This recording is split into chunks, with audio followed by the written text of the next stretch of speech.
Joining us now from New Orleans is CBS News digital journalist Jessi Mitchell. Hi, Jessi. So you rode out the storm in the city. Can you tell us what you personally witnessed there and how are the conditions now? Hi, Tanya. We had wind gusts over 100 miles per hour during the height of the storm. We were out there from morning until it was pitch black when all of the power went out last night. And it got scarier as the hours went on, but thankfully, most of the people here in the city proper did not suffer too much damage. About the worst of it that we've seen is right here behind me. This used to be a music store, and it's a historic building, more than 100 years old. So imagine how many hurricanes it survived. It is now reduced to rubble. This is the place where Louis Armstrong worked as a boy and bought his first instrument. So you can just imagine how much of an icon this building was.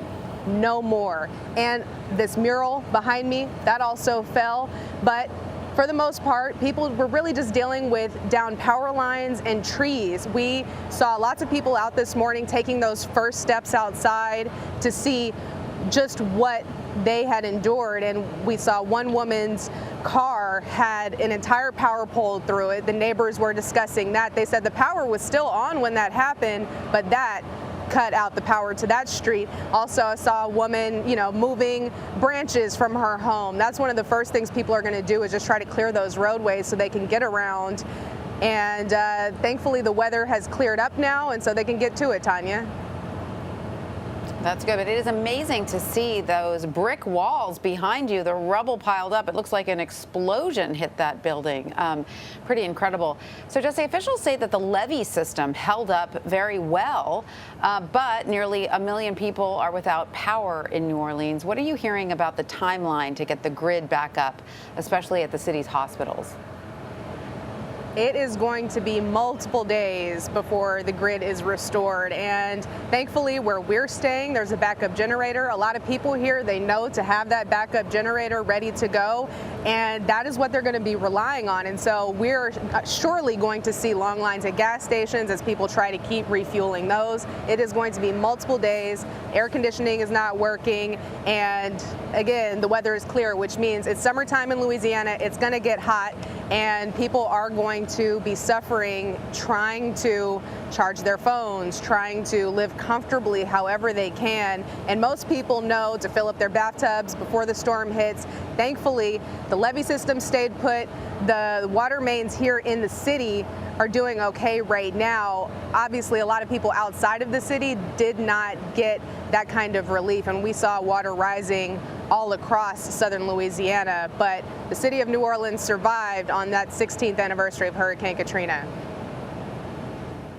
Indeed. And, during the storm, Ida forced New Orleans officials to suspend all those emergency medical services, which also handles rescues. So, now that it's calmer, do you have any indication of how search and rescue efforts are coming along?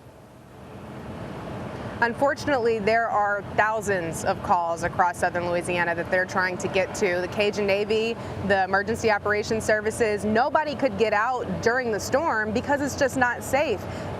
You want to go help somebody, but it's not safe for you to do that. And so the city of New Orleans EMS, they cut off their response very early in the storm, and that is what they do. Once the winds are over about 35 miles an hour, they're not going out, and you just have to ride it out. That's why they told people to either evacuate or find your safe place and stay there. Do not go out. But we've seen these videos from across the region of people trapped in attics, the water rising. You saw the car rescues. So there are people in imminent danger that the Cajun Navy, that emergency services are trying to get to.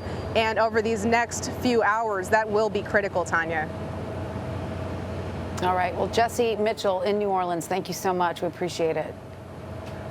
Thank you.